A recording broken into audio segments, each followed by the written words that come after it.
Etiefo me mamuni akwaba eba Melodies TV na and that your first time wa how they subscribe na click notification bell on so na asema abayi esun yie pan te se nipa kwa ye be ka ne ho asem no. I am not trying to body shame, but senia oba subscribe no and that screen so sisia we yan the latest news bi aba wonsa ebeka me ni abo video bi so na nsema ekọ so ewo video nim no eno na me pese me de betu wonim ema ye kasa efa ho na menim se prophecy ya ade bi ankofo bebre engine di me de bia meka se me ye Kristoni enti meji prophecy edi but enye Kristoni bia nso na oji prophecy di ba me meji prophecy di muni amokai osofo na woma enkom hye efa Vicky Zuga ho a ebeda ne nsem bebre wo Ghana ha se ne din ni Pastor Prince Elisha. Na last week was also echo viral because was enkom efa efiahwa ho enkom hye was share efa efiahwa ho ne se enkrofo bi ayo madwen se bo mo be den wo mo pese wo mo ku efiahwa anon pese wo mo ma ne brase na wo mo aya efiahwa no wontumi mbrase na de nti efiahwa wontumi mbrase no ne last born na ye friend Pena na unima Pena no wo yobi a wonye efiahwa ne biological daughter say efiahwa adopting no na pastor na kan say papa ya efiahwa wa adopt Pena na wo ye no enu hunti na nkrofo say edi efiahwa bone no wo mo enye but this is no efiahwa na ye kan ho asem we Ghanaian actor ye friend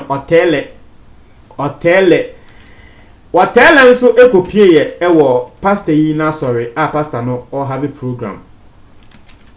na ehwa na twese pastor ne ebo ne bi say Otele na opeden wa na tele ga say ya sorry na why den waba na pastor ne mpo de wo se wono no ya de Otele aye advert ama wono pastor ne pen na Otele ye advert man na esre intina nkrofo bebre ye den etie anankofo bebre chese ehwe advert no na wono Otele ono pastor ne kreye ne say asori a Otele aba no Otele ba ho say bia wo register because Otele ye advert no man no one pastor no ontia ne kae nti ne say Otele ba ho say wo register ne Otele tene say wo da bi asori na wo bae na pastor ne ben Otele no na asori o na ekoso but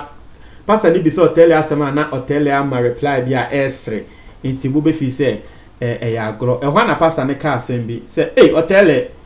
nyankopon bibi afa ho atwe misisi amenka minim se we meka Ghana fo ebeba be sopame efiahwe ade a meka ya ye be sopame minim se meka wo mbe de wo mba be sopame inti menka eno ka se aneka ena waka se wo bia wo third eye bia nim se Otele wo nam ho no wewu wo ya atiase wu ana ebi meka na atiase wuo ene se yen hu ne se Otele no watiase wo ye videos ema yesre but wo sunsumini a ube hu ne se Otele no eyade a yeku ne dedada it has just not manifested yet and then asema brofo beka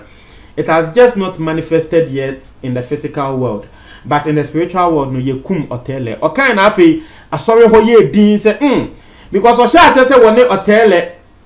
kasa no na nkrofo ye den esre nti obo asemu eso se enya manifeste ye no na obia ye din se ende asem no eye den esun yie ena wakati Otele se die nti a ayesa ne se Otele na kodaada wo ba bi wo set wo ba no wo ye actress Otele na kodaada wo ba no wo set ma Otele ne se be ware wo ba no wo set so Otele ka kire wo ba ne se wo be ware no Oshia wo ba no wo set so sa day na wo tren so wo be ware no na sa day na wo wo ba no wo set ne so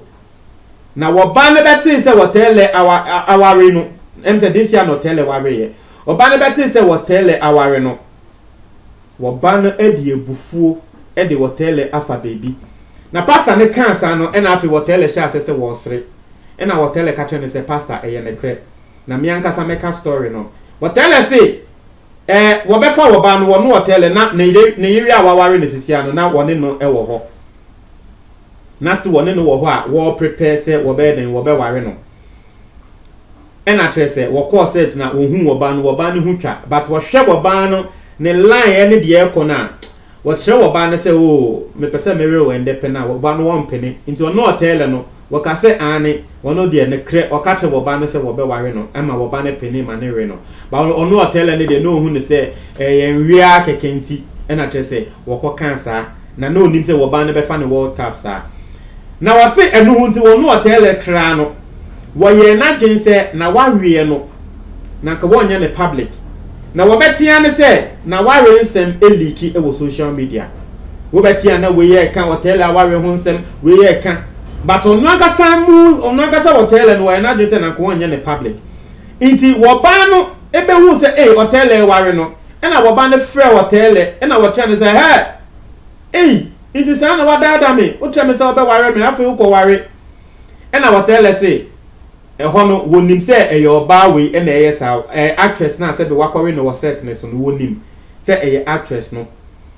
but wo sheda ye no ho se wonti wo se wani minti no kate call no o kate call no ye no na wo block wo ban number wo tell na kasa ne numuto na wo kan wo asori dem wo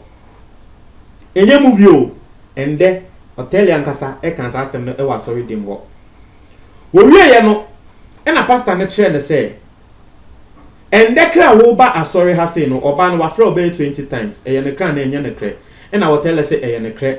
na wo ba asori no oba ne kra frɛ no ama wo ba no aka kre wo no wo tell ne say inti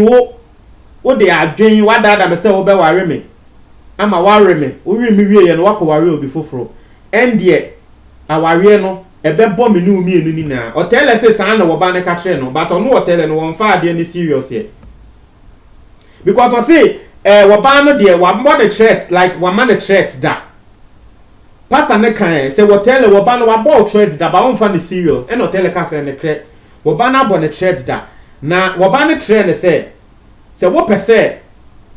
a buffona a woman at Sequa and the tia me 20,000 Ghana cedis and sana. And no tell a cat say, na me 20,000 Ghana cedis me konya way. Masa. Found some co.